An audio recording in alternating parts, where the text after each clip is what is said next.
that could be there. And if I could indulge myself just for 1 minute, indulge me, because to get to work with these group of artists, all of whom undersell themselves, by the way. I mean, the sonic narrative that Andy created in that mix is extraordinary, and the world that Nathan created that transported all of us to Oz is extraordinary. And it's not just the train. Think about the character of Dr. Dillerman and Chistry, how we felt their feelings and what they were thinking, and that's this man here. And to take a Stephen Schwartz score that's beloved and to write so much music, you're not even aware of how much music is there, but all of us feel like it's all of the world of Wicked, and it moves us, is the testament to this man. And this guy, I mean, think about the moments in the film that weren't scripted that way, where someone says, is it true you were her friend? And all of a sudden, you're in this impressionistic world of seeing these two women. You don't see Alpha, but like little clips, little images. That's brilliant editing and storytelling, in addition to the music and everything. So I actually waited for all of these people. That's the truth. Amazing.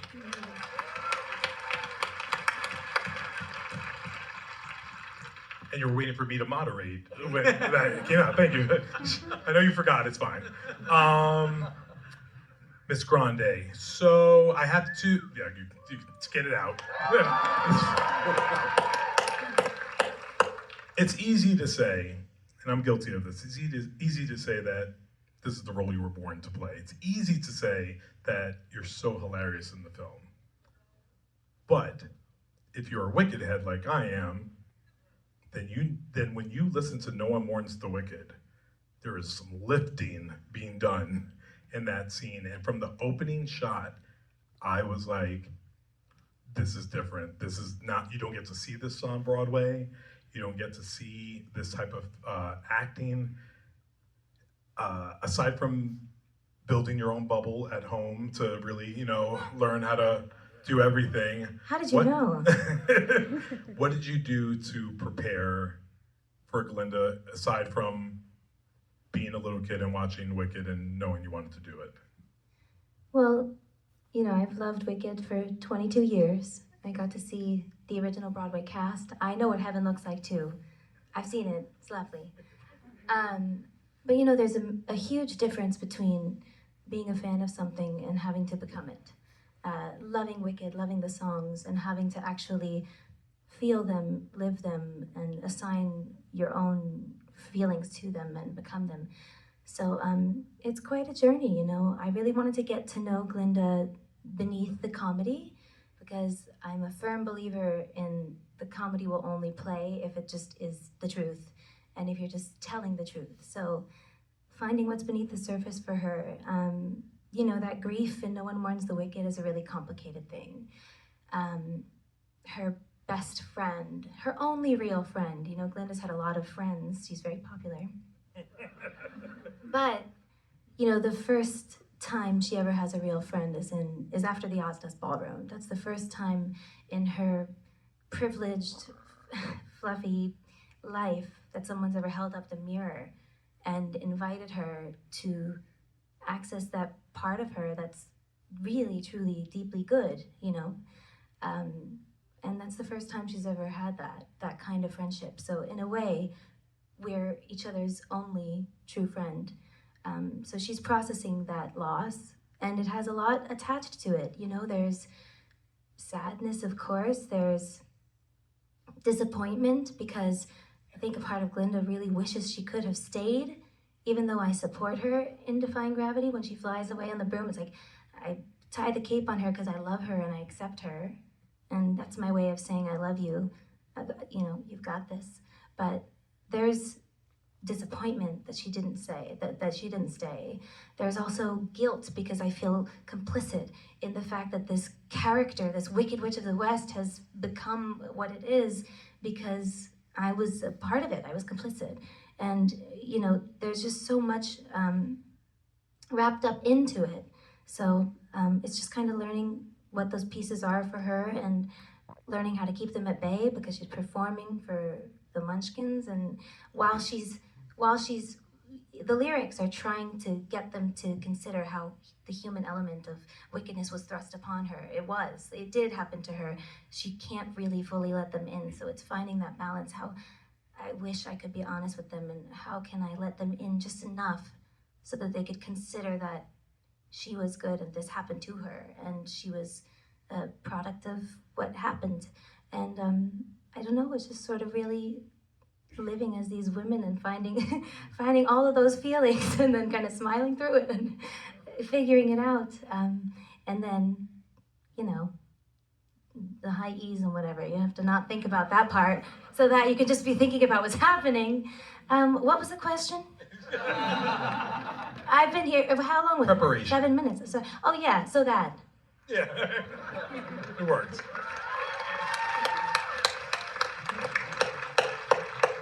And you got an Oscar nomination for it, so well done. Thank you Very so well much. done. Thank you. Now, Cynthia with the green shoes.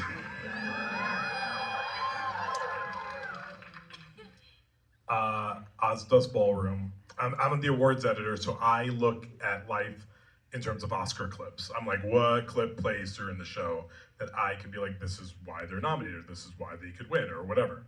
I watched the Ozdust Ballroom scene, and no words were needed. Just single teardrop falling from your face with this pain and agony mirrored with this yearn for acceptance. Maybe one of the best acting moments I've seen in your career yet, and it didn't even need words. And then we get to Defying Gravity, and you were like, "I'll do this as easy. I'll sing a little song." The journey from Ozdust Ballroom to Defying Gravity is one that is very enjoyable, and it really does take off for you. Was it as easy as you made it look? Because it looks like you can just sing anything. You're like, kind of, you should do this too. It is not as easy as it looks, but I want you to feel like it's easy. I want you to be able to relax and to go with her on that journey. I think I want you to feel the pain that she's feeling, because the pain that she is feeling is real to me. It comes from a very real place. And the singing, it takes time. And what Madam here didn't tell you is that she also trained for many months to become a coloratura soprano, which just in case you don't know, they sound like very strange words, but a coloratura soprano is a soprano who has a mastery over one's voice. That means you can play with it the same way you would play with it if you do R&B. So all of those trills and the turns and all those things that you can do when you're singing pop music, you can still do when you're in an opera voice singing in high E. So the training we both had to do on our voices in order to make those sounds took time for both voice and body. It isn't easy to sing in a harness up in the air when you have no ground underneath you. It The isn't. boy is it good. But it's... But oh my God, thank you. Sorry. But it's fun as hell, I could say that.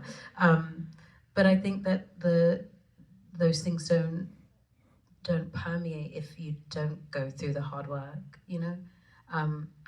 I know this is going to sound very sadistic, but I really love the work that goes into it. Like, I like how hard I have to work to get there, because when it lands, there's like a real thrill, like no other.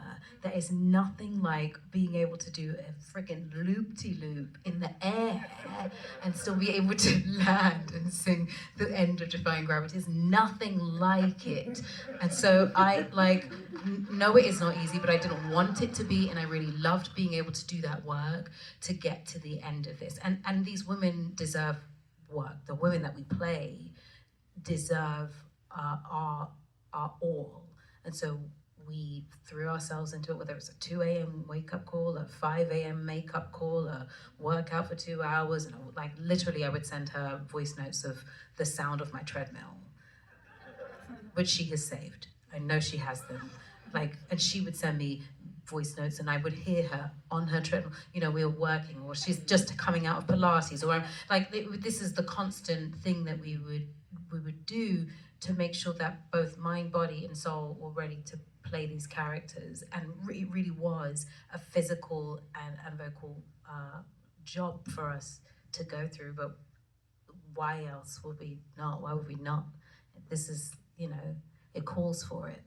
These are the moments that call for it, and they call for you to call on the things that you've been through. They call for you to be brave enough to access all the pain, any pain that you've been through. It calls for you to tap into any shame that you've been through, any moments of feeling ostracized or lonely, because the Osdos Ballroom doesn't work if those tears don't feel real, if those tears don't come from a real place. And it doesn't work if the fear of being rejected doesn't come from a real place. So all of that work is real, but you shouldn't see it. You should just feel it. You should just feel, you know? Yeah.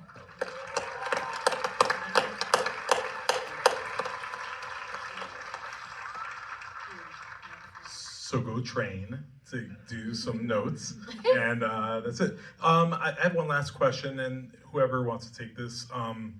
Last Friday, John Chu won Best Director at the Critics' Choice.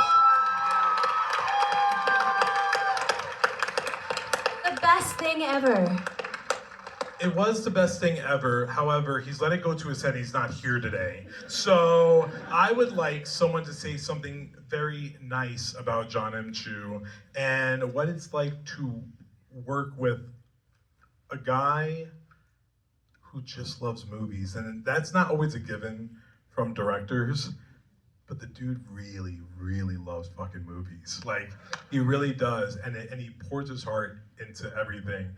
And watching him win was a delight. And they're leaving this part out. Everyone cried at the table, like instantaneous, and not just Bowen. Everyone was there. But say something nice about John Chu. I know it's hard. Well, I want the girls to take it, but let me just say, first of all, that was the most joyous moment, probably, of the journey.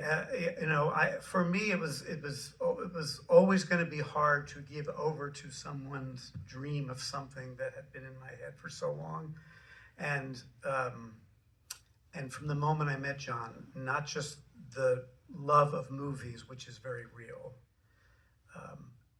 the love of Wicked and what it was for him, which was so meaningful to me, but his imagination and his vision and his point of view are extraordinary, and his ambition genuinely reaches over the rainbow. And all of that talent is only exceeded by the size of his heart, which when you do Wicked, which is all about humanity and human connection, when people are so different or outside, or when someone's misrepresenting the truth to you, is what it's all about. And so I love that man for all those reasons, and his talent is extraordinary, and there is none of us here without what he gave to all of us and this film.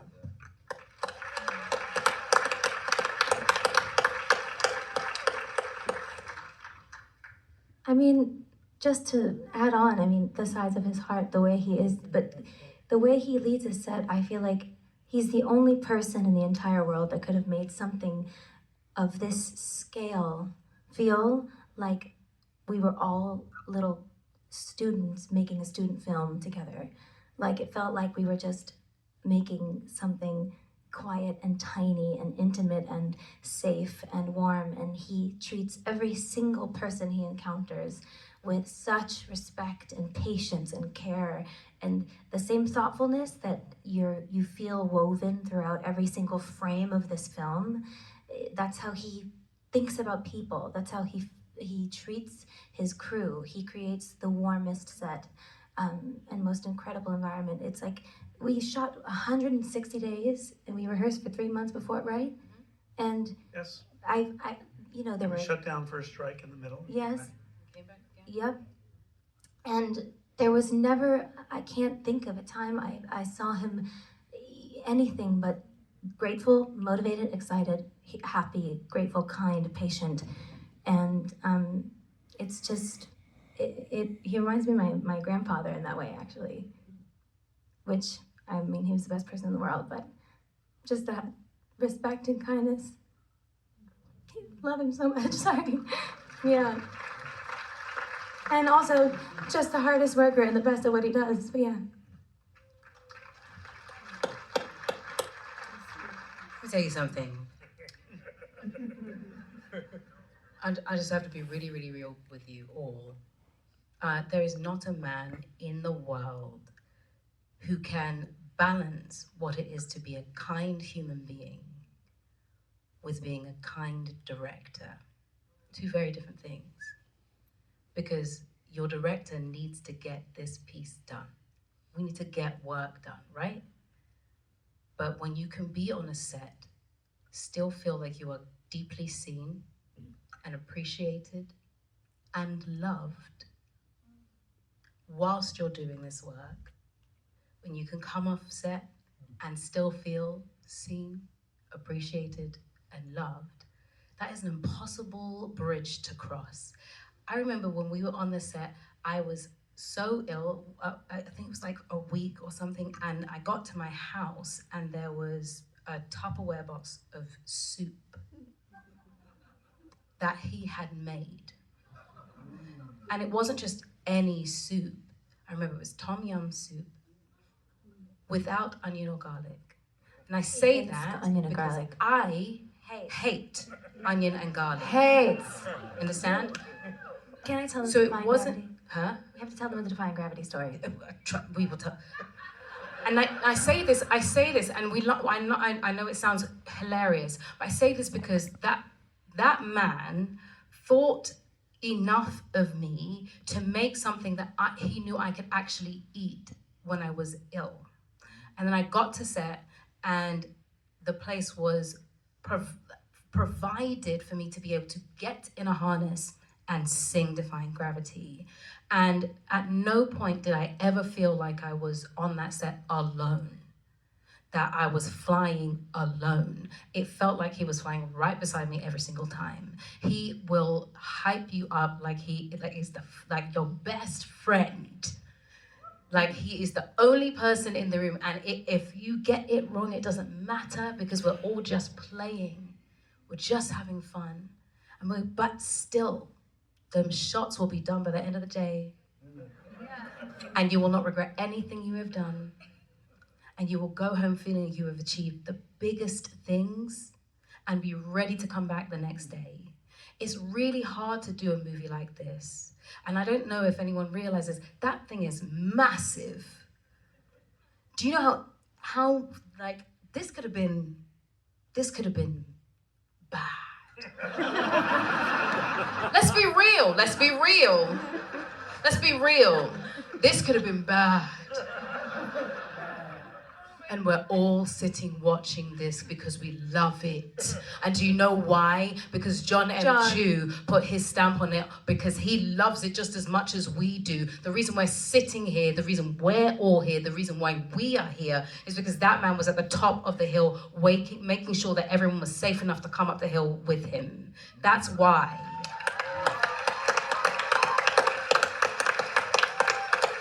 I want to add one more thing to that. It would be important to John, which is because it's a very challenging time that we're living in, and the world is very, very challenging. And this was a very arduous shoot and journey of many years. And what I want to say about John is that every day he brought joy to the journey. And it's important to him, which is why I wanted to say it, that the film, which deals with, it's very entertaining and makes us laugh, but makes us cry and also makes us think about things. Like if you make it discouraging enough, you can keep anyone silent. Lines that, really have relevance today. It was important to John that the joy that he found every day, he would come on the set and go, today we get to do Popular. Can you believe that we're doing Popular today? It's gonna be so great. That joy he wanted to infuse in every frame so that when you experience the film, with all the tears and everything else, you feel the joy in every single frame. So I wanted to say that on his behalf. All while being the dad of 4 kids. Oh yeah, and he has All while 4 being the children. Dad of 4 kids under 10. Are Yeah. you joking? You had 3? So sorry. He had 4. Wait, the onion story about defying gravity. Go on. Can I please? You can tell. Sorry, Clayton, do we have It's to go? not my fault. No, you go. I'm sorry. I listen to you. We're having a good time. Anyway, it's a long story short. We're filming Defying Gravity, and it's the part where we're about to sing. Defying gravity.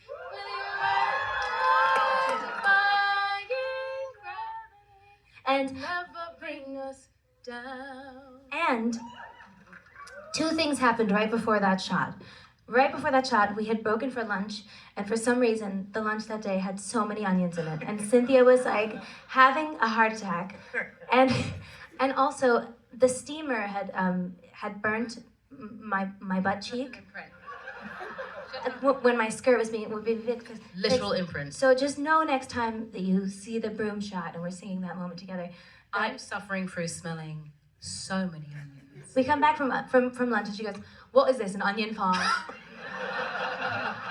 And my ass cheek was burning. So next time you see that shot, My picture. ass is on fire. Yeah. My ass is on fire. Uh-huh. My ass is on fire. There was an ice pack in between takes and onions that she was suffering from. And that's our story.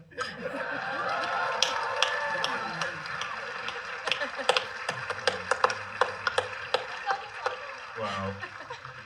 So if you look under your seat, there's soup under your seat. That's a gift. We're going to play Wicked for Good right now. No, I'm playing. He's kidding. I'm so mean. Even so, I was like, I are we doing that right now? Myron was like, I didn't cut that. I don't know what you're talking about. Listen, all you talented 46 nominations, all between you all people. You did a good job. Yeah, not bad, not bad.